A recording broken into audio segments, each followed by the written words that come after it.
Hello friend, જય શ્રી કૃષ્ણ. કેમ છો બધા? મજામાં? જો આજે જે ફેસ પેક ઘરે બનાવું છું ને, એ હું તમારી સાથે શેર કરું છું. તો આ મેં જે આ ચમચી લીધી છે ને, 2 ચમચી મેં ચણાનો લોટ લીધો છે. હવે એમાં છે ને સંતરાના જે છાલ હોય ને એની સુકવણી મેં કરી હતી અને એનો ડ્રાય પાવડર કરી લીધો છે. તો આ 2 ચમચી એ લઉં છું. હવે એમાં નાખું છું થોડી ચપટી હળદર.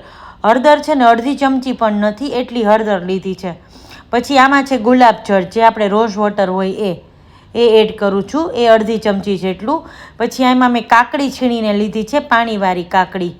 અને આમાં છે ને આપણે થોડું 2 ચમચી દૂધ પણ નાખવાનું હોય, પણ મેં દૂધ નથી લીધું, એની બદલે હું પાણી નાખવાની છું. કારણ કે મારી સ્કિન છે ને ઓઇલી છે, એટલે મને દૂધ નાખેલું શૂટ નથી થતું, એટલા માટે મેં 2 ચમચી પાણી નાખ્યું છે. અને આને છે ને એકદમ ચલાવી લેવાનું છે, કારણ કે એના ગાંઠા ન રહી જાય. ચણાનો લોટ હોય, બેસન હોય, એટલે ગાંઠા ન પડે ને, એટલા માટે એકદમ હલાવી લેવાનું છે.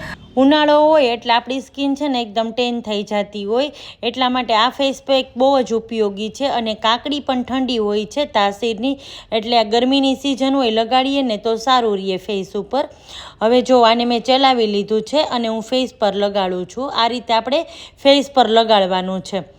અને આ છે ને ફેસ પર લગાડ્યા પછી તરત જ 2 જ મિનિટમાં આપણી સ્કિન એકદમ ખેંચાવા મળશે આપણને. પણ 2 મિનિટમાં તો પણ આપણે વોશ નથી કરી લેવાનું. આને કમસે કમ 9થી 10 મિનિટ તો ફેસ પર રાખવાનું જ છે.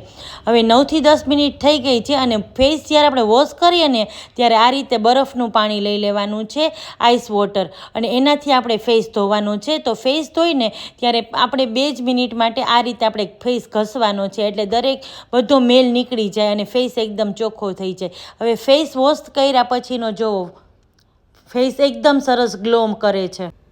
હું બારે ફેશિયલ ક્યારેય કરાવતી નથી, પણ આ જ ફેસ પેકનો ઉપયોગ કરું છું.